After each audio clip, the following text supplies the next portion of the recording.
जे मूढा गच्छन्ति परमन्दिरम्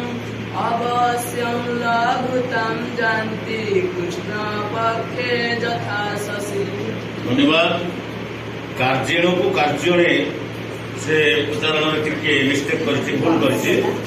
बिना कार्जेण जे मूढ़ा गच्छन्ति परमंदिरम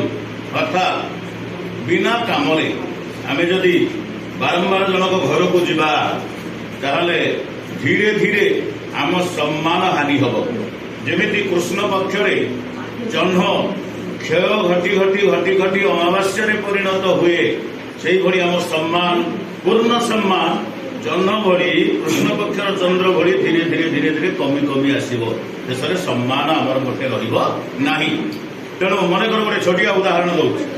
जनक घरे पड़ोशी घरे तांकर टीवी अच्छी तुम टीवी ना दूरदर्शन ना तुम जा घरे बसिल ठीक संध्या बेले जो पिला पाठ पढ़े से तुम टीवी आगे जा बसिल प्रथम दिन बसिल खाଇବା पीवा बढ़ाला तथापि तुम आसुना जिते घरे खावाई बाहर तुमको बाध्य कर भाई खाऊना आसी कि दीदी खाऊना तुम खाइल खाଇବା ପରେ तुम आसिल घर ता परदिन ठीक से समय जाए पहुंचब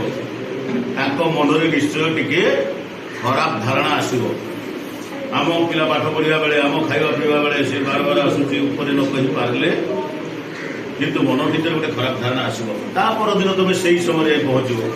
शेष से मुह खराब कर बाध्य हे से आम सम्मानटा कौन हम